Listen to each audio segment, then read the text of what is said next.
ஷூட்டிங்கில் வந்து டிவியில் நாங்கள் பண்ணுறப்பயே சில இடங்களில் வந்து லேக் ஆகிடும். அது ஒரு சிரிப்பு ஒன்று வந்துடும். அது வந்துருச்சுன்னா எதிர இருக்க கேரக்டரு பேச வரும்போதே நம்மள அறியாமல் நம்ம சிரிச்சுன்னு நமக்கு டைலாக் பேச வரும்போது சிரிச்சுட்டே இருப்போம். இதெல்லாம் வந்து எல்லாருக்கும் நடக்கக்கூடிய விஷயங்கள். லொல்லு சபா என்னன்னா நம்ம நல்ல பக்குவப்படுத்தி நல்லா ஸ்டாண்ட் ஆகி நல்ல நடிகர் அப்படின்ற ஒரு இது ஒருத்தருக்கும் அவங்க திறமையை ஸ்டடி பண்ண வச்சுது. அவங்க எனக்கு உடனே கன்ஃபார்ம் பண்ணி அட்வான்ஸ் எனக்கு பே பண்ணிட்டாங்கன்னா அதுக்கப்புறம் கோடி ரூபா ஒரு நாளைக்கு கொடுத்தாலும் பேர்பட்ட இதுவாக இருந்தாலும் ஒன்ஸ் கையை நீட்டி அட்வான்ஸ் வாங்கிட்டேன்னா அவங்களுக்கு பதில் சொல்லி முடிச்சுட்டு தான். இவ்வளோ வருஷமா வந்து தமிழ் சினிமாவில் ட்ராவல் பண்ணிட்டு இருக்கீங்க. உங்களுக்கு உங்களுக்கு நான் இந்த இடம் தான் நான் ஆசைப்படுறேன் அப்படின்ட்டு நீங்க சொல்லிட்டீங்கல்ல, அந்த இடத்துக்கு நீங்க வந்துட்டீங்கன்னு நினைக்கிறீங்களா சார்? அடுத்த லெவலில் நான் இருக்கிறது இதை விட கொஞ்சம் பெட்டர்மெண்ட்டாக இருந்து அப்படி படங்கள் மாசமான வேலை செஞ்சுட்டு இருந்தா போருமா, அதுவே போறோம். இன்னைக்கு வந்து நீங்க ஒரு டெலிவிஷன் ஆர்டிஸ்டா இருந்து லொல்லு சபால இருந்து சீரியல் வந்து படத்துல நடிச்சிட்டு இருக்கீங்க. லொல்லு சபான்றது மட்டும் கிடையாது ராஜா, நான் நிறைய சீரியல்கள் பண்ணியிருக்கேன். அதாவது குட்டிபத்மினி மேடம் சீரியல்கள் எல்லாத்துலேயும் பண்ணியிருப்பேன். முக்தா ஃபிலிம்ஸ் சீரியல்லாம் பண்ணியிருப்பேன். பாக்கியராஜ் சார் கதையின் கதை, ரேடன் பிக்சர்ஸ் எல்லாம் பண்ணியிருக்கேன். நான் நிறைய எல்லா இதுலேயும் சிவாஜி ப்ரொடக்ஷன்ஸில் கோகிலா எங்கே போகிறாள், நான் கங்காயமன சரஸ்வதி, நான் அதெல்லாம் நீ அந்த டைமில் 4 வயசு 3 வயசு எடுத்துருக்கோன்னு நினைக்கிறேன். அந்த மாதிரி இருக்கா தெரியாது, பிறந்திருப்பேன்னு தெரியாது. இந்த மாதிரி என்னன்னா நிறைய பண்ணியிருக்கேன். என்னை அதாவது அடையாளம் காட்டியது லொல்லு சபா. கரெக்ட். சன் டிவியில் சூப்பர் 10 பண்ணியிருந்தேன். மீண்டும் மீண்டும் சிரிப்பு பண்ணிட்டு இருந்தேன். எனக்கு சூப்பர் 10லலாம் நல்ல இது இருந்தது. அதை வச்சு ஃபாரின் டூர்லாம் போயிட்டு வந்தேன். ஃபாரின்லேருந்து அதில் பார்த்துட்டு அதில் வந்து இது பண்ணும்போது இதே மாதிரி தான் அது லொல்லு சபா மாதிரி தான் சூப்பர் 10. அதில் வந்து சந்திரமுகி பண்ணும்போது அதை பார்த்துட்டு ஃபாரின்லேருந்து எங்களுக்கு துபாய் அழைப்பு வந்து துபாயில் போய் ப்ரோக்ராம்லாம் பண்ணிட்டு வந்தோம். அது மாதிரி டிவியில் எல்லா சேனல்கள்லையும் பண்ணது. லொல்லு சபா என்னன்னா நம்ம நல்ல பக்குவப்படுத்தி நல்லா ஸ்டாண்ட் ஆகி நல்ல நடிகர் அப்படின்ற ஒரு இது ஒருத்தருக்கும் அவங்க திறமையை ஸ்டடி பண்ண வச்சுது. டெலிவிஷன் ஆர்டிஸ்டா இருந்து இப்போ வந்து ஒரு பிக் ஸ்கிரீன்ல வந்து ஒரு கான்ஸ்டன்டான ஒரு நல்ல காமெடி ஆர்டிஸ்டா நிறைய படங்கள் இப்ப நீங்க பண்ணிட்டு இருக்கீங்க. இந்த வளர்ச்சிக்கு காரணம் எது அப்படின்னு நீங்க எதை சொல்லுவீங்க? ஒரு படத்துல என்ன கேட்கறாங்க, ஒரு டேட் கேட்கறாங்க, கமிட் பண்ணுறாங்க, மேனேஜர்ஸ் பேசுகிறாங்க. எனக்கு வந்து சார் இந்த மாதிரி உங்களுக்கு ஒரு 10 நாள் டேட்டுன்றாங்க. ஓகே சார், அன்றைக்கி ஃப்ரீயாக இருக்கேன், அந்த டேட் கமிட் ஆகிறேன். அவங்க எனக்கு உடனே கன்ஃபார்ம் பண்ணி அட்வான்ஸ் எனக்கு பே பண்ணிட்டாங்கன்னா அதுக்கப்புறம் கோடி ரூபா ஒரு நாளைக்கு கொடுத்தாலும் வேறு எந்த படமும் நான் கமிட் ஆக மாட்டேன். இதை வந்து ரொம்ப கிளியராக நான் ஃபாலோ பண்ணிட்டுருக்கேன்.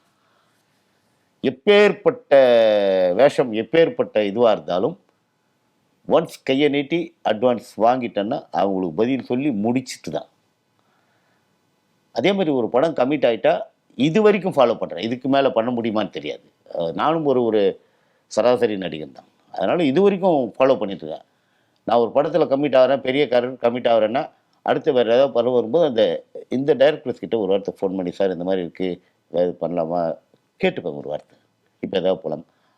அப்படி தான் கடமை செய் படம் பண்ணும்போது வெங்கட் சார் கிட்ட ஒரு வாட்டி ஃபோன் பண்ணி எஸ் சூர்யா சார் படம் வெங்கட் சார்கிட்ட கேட்பேன், தலைவா சொல்லுங்க தலைவா அப்படின்னாரு.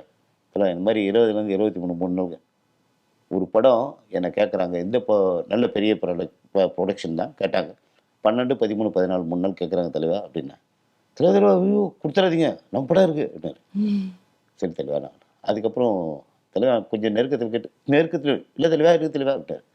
ஸோ அங்கே போல இங்கே இருக்குன்னாரு. ஆனால் இங்கே ஒரு நாள் தான் இருந்துச்சு. அதுக்காக இந்த மாதிரிலாம் இருக்கும். அதாவது சில விஷயங்கள்லாம் வந்து எங்கே நம்ம முதல்ல நான் கேரண்டி கொடுத்து கன்ஃபார்ம் அதான் சொன்னேன், வாய் வார்த்தையில் என்னை கன்ஃபார்ம் பண்ணிட்டாங்களா அப்போச்சும் மறைச்சலாம் நான் ஒத்துக்க மாட்டேன். எனக்கு கன்ஃபார்ம் பண்ணி எனக்கு ஏதாவது ஒரு அட்வான்ஸ் சேஷுக்கு ஒரு அட்வான்ஸ் கொடுத்து புக் பண்ணிட்டேன். கண்டிப்பாக அந்த தேதி வேறு எங்கேயும் ஒத்துக்க மாட்டேன். அதில் தெளிவாக இருக்குது. அதெல்லாம் சில விஷயங்கள் ஃபாலோ பண்ணி சின்சியாரிட்டி அந்த டைமுக்கு வருது. அதெல்லாம் வந்து டைரக்டர் மனசில் அவர் ஒரு 50% நினச்சா நம்ம ஒரு 15% நிறைவேற்றணும்.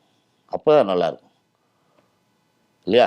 ஏதோ நம்மளால் அவர் எதிர்பார்க்குற கேரக்டரில் ஓரளவுக்கு வர மாதிரி வந்துடணும்.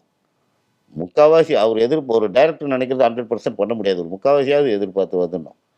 அப்படின்றதுல ஒரு இன்வால்மெண்ட்டோடு பண்ணுவேன். அது ஒன்று தான்.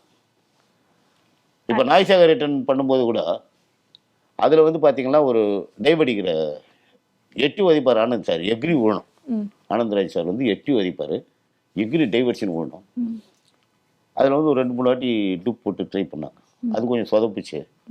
அது நான் என்ன பண்ணேன், சார் நானே ட்ரை பண்ணுறேன் மாஸ்டர் அப்படின்னு. பண்ணுங்க நான் எட்டி வதிப்பு எக்ரி விழுந்தேன். சூப்பராக ஒர்க் அவுட் ஆச்சு. அது மாதிரி நம்ம பண்ணணுன்ற ஒரு ஆசை, நம்மளும் கூட இன்வால்மெண்ட் ஆகணும். நடிகர்களும் இன்வால்வ் ஆனால் தான் அது. இப்போ அதெல்லாம் என்கிட்ட இருக்க சின்ன சின்ன இது என்ன சொல்கிறது, அதுக்கு பேர் என்னுடைய இந்த தொழில் மேலே வச்சிருக்க அக்கறை, அவ்வளோதான், வேற ஒன்றும் கிடையாது. ஒரு காமெடி சீன் இப்போ வந்து நீங்க எங்களுக்கு ஷேர் பண்ணோம். அது என்ன சீன் அப்படின்னா, நிறைய டைம் எடுத்து அந்த அந்த ஒரு சீனை நீங்க நடிக்கும் போதே அப்படியே சிரிச்சு சிரிச்சு முடியவே இல்லை, பெர்ஃபார்ம் பண்ணாமே முடியல அப்படின்னு சொல்லிட்டு நிறைய டைம் எடுத்து பெர்ஃபார்ம் பண்ணியிருந்திருப்பீங்க ஒரு சீனை. அந்த ஒரு சீனை பத்தி ஷேர் பண்ணுங்க சார். என்னது நீங்களே கண்ட்ரோல் பண்ண முடியாம அளவுக்கு சிரிச்சு ஓவரா ஐயோ அது நிறைய வந்துருமா. ஷூட்டிங்கில் வந்து டிவியில் நாங்கள் பண்ணுறப்பவே சில இடங்களில் வந்து லேக் ஆகிடும். அது ஒரு சிரிப்பு ஒன்று வந்துடும். அது வந்துருச்சுன்னா எதிர இருக்க கேரக்டரு பேச வரும்போதே நம்மள அறியாமல் நம்ம சிரிச்சுனே, நமக்கு டைலாக் பேச வரும்போது சிரிச்சுட்டே இருப்போம். இதெல்லாம் வந்து எல்லாருக்கும் நடக்கக்கூடிய விஷயங்கள். எனக்கும் நான் மட்டும் அதில் இது கிடையாது. அந்த மாதிரி நிறைய விஷயங்கள் நடந்தது, நிறைய வாட்டி இருந்தது. எங்கள் சோபனா கூட ஒரு வாட்டி ஐயோ அவர் நான் ஏன்னா மூஞ்சி எப்படி வச்சுன்னு இருக்க, கம்பெனி நான் உன்னை பார்த்தல் ஐயோண்ணா அப்படின்னு சொல்லிட்டு டைலாக் பேச சிரிச்சிடும். ஐயோ இந்த சேஷனால பாருங்க சார் அப்படின்னும். அந்த மாதிரி சோபனா அந்த மாதிரி இருக்கு. வெண்ணிலாவுடைய முடிச்சாலே ஒரு வாட்டி சிரிச்சிருக்காரு. ஓகே சேஷோ அப்படின்ட்டு சிரிச்சு ஏதோ ஒரு டைலாக் நான் சொன்னேன் ஒரு சீரியல் பண்ணும்போது, வாஸ்துவில் நம்மள அடிச்சுக்க ஆளே கிடையாது அப்படின்னு. அது ஏதோ ஒன்று சொல்லிட்டு ஜோசியர் சொல்கிற மாதிரி ஜோசியர் வாஸ்துவெல்லாம் நம்மள ஆட்சி காலையே கிடையாதுன்னு. ஆமாம் பெரிய இது இவர் அப்படின்ற மாதிரி ஏதோ சொல்லிட்டு கவுண்டர் அடிச்சுட்டு சிரிப்பார். அது சொல்லி சிரிச்சிருந்தார். அந்த மாதிரி சில நடிக்கும்போது அது இதுவாகிடும். நிறைய பேருக்கு அந்த மாதிரி அனுபவங்கள் ஆகும்.